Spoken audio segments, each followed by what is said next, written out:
कोयले की चोरी। आपके घर में भी कभी साहब कोयला तिजोरी में नहीं रखा गया। आप पहले आए थे, इधर हम गायब हो गए थे, तभी हम फिर आपके साथ हैं। न दामाद है। तो दोस्तों, मोदी जी की फनी वीडियोस का ये पार्ट 2 है। बिना किसी देरी के चलिए शुरू करते हैं वीडियो को। और मैं आए तो रामलला को फिर से टेंट में भेजेंगे और मंदिर पर बुलडोजर चलवा देंगे। क्या योगी जी से यही सीखना है क्या?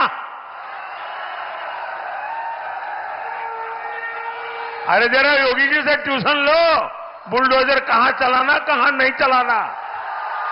दोस्तों, नीतीश कुमार जी अक्सर बीजेपी से आरजेडी, आरजेडी से बीजेपी में आते जाते रहते थे, जिसको लेकर के उन्होंने खुद का ही मजाक बनाया था स्टेज पर। आइए देखते हैं उन्होंने क्या कुछ कहा था।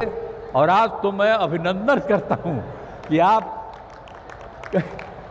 आप फिर पधारे हैं यहाँ, तो आज हम लोगों को बड़ी खुशी की बात है।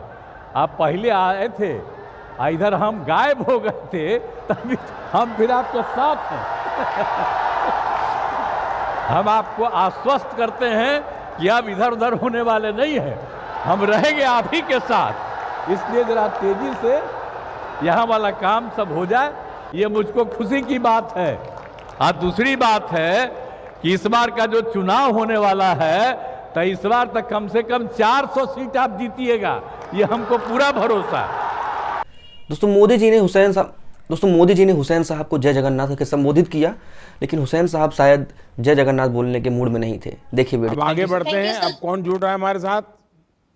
अभी Veer Surendra Sai university of technology Sambalpur Orissa के आदरणीय सैयद सिद्दीकी हुसैन माननीय प्रधानमंत्री जी से बात करेंगे। जय जगन्नाथ। सर नमस्ते सर। सुनाई दिया? जय जगन्नाथ। Yes sir. हाँ। जय जगन्नाथ सर। बताइए।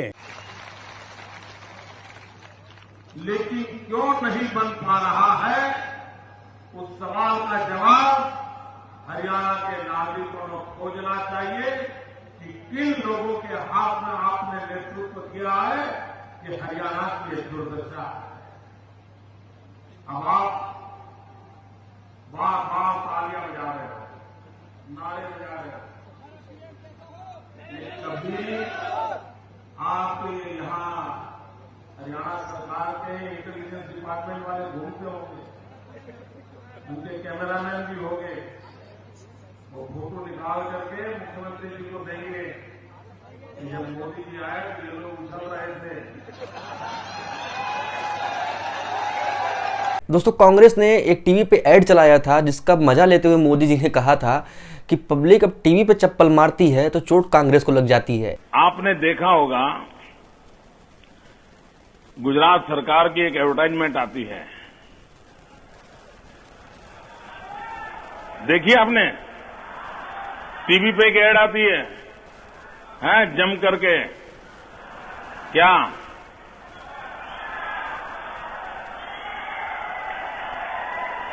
अब थप्पड़ टीवी पे लगती है और चक्कर कांग्रेस को आते हैं।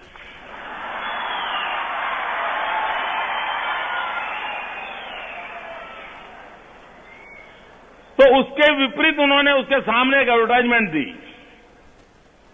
2-4 नौजवानों को बिठाया होटल के अंदर और बातें करने में कह रहे हैं कि थप्पड़ ये गुजरात की संस्कृति नहीं है।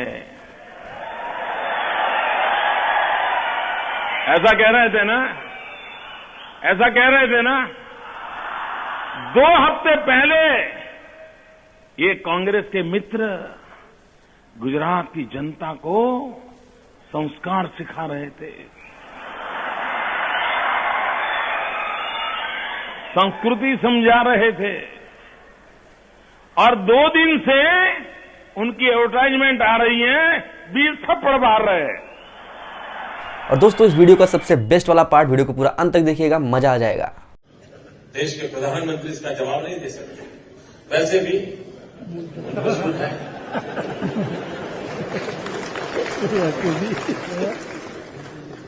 जो बोलते ही नहीं है उनसे क्या जवाब मांगोगे?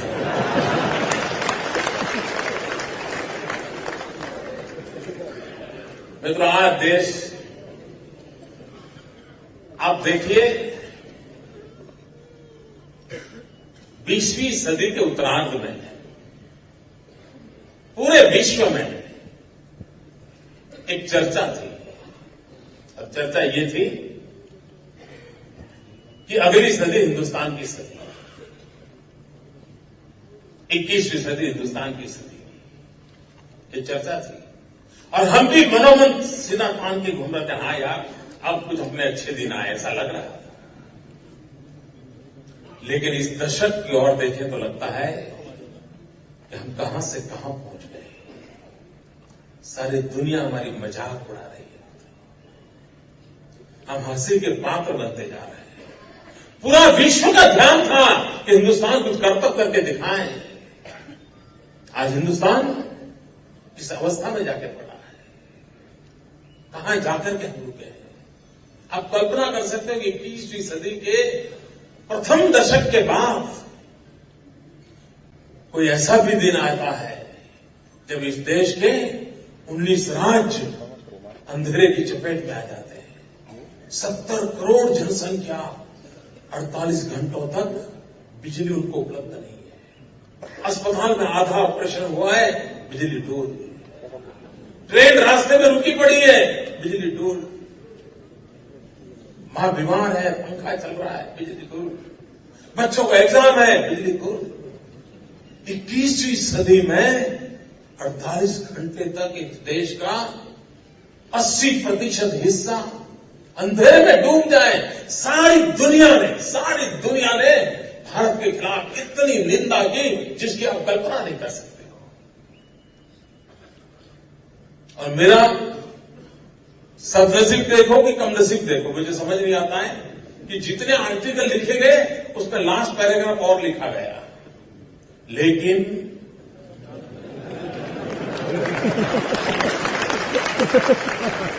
मैं केवल लेकिन क्या था, सारे वॉशिंगटन पोस्ट दीजिए, न्यूयॉर्क टाइम्स देख लीजिए, कोई भी दुनिया का अखबार लिख लीजिए, सबने हिंदुस्तान की धुलाई की और लास्ट में एक पैराग्राफ लगा, लेकिन इस संकट के बीच भी एक अकेला गुजरात था जहां बिजली जगमगाई।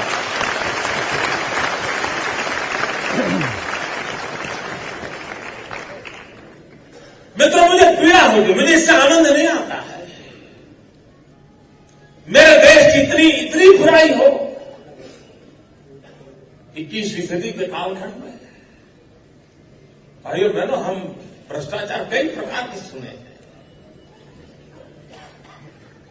चोरी के हर प्रकार के हथकंडे सुने हैं। साइकिल चोरी सुनी है, मोटर कार चोरी सुनी है, किसी का मोबाइल फोन चोरी हो गया सुना है, किसी का लैपटॉप चोरी हो गया हो, किसी की कार चोरी हो गई हो, किसी का ट्रैक्टर चोरी हो गया हो, किसी के रुपये चोरी हो गए, गहने चोरी, सब सुना है। कोयला चोरी पहली बार यानी सब बरस खाते भी गिरता जा रहा है। आखिर चोरों का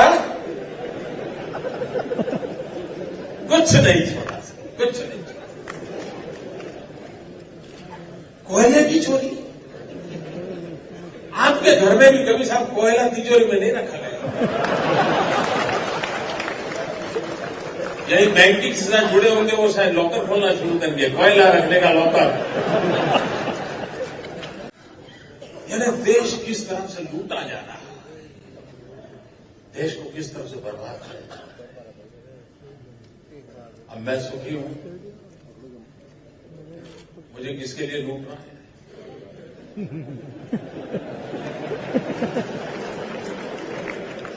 न दामाद है,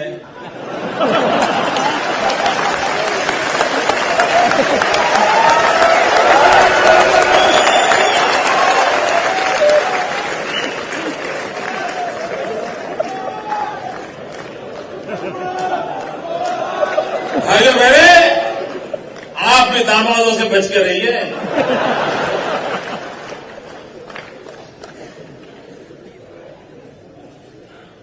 पूरी दामाद नाम की जो इंस्टीट्यूशन है उस पर ही धब्बा लग जाएगा। फिलहाल दोस्तों इस वीडियो में बस इतना ही। पार्ट 3 जल्दी ही अपलोड करूंगा, तब तक के लिए आप चैनल को सब्सक्राइब कर लीजिए और अपना ख्याल रखिए। धन्यवाद।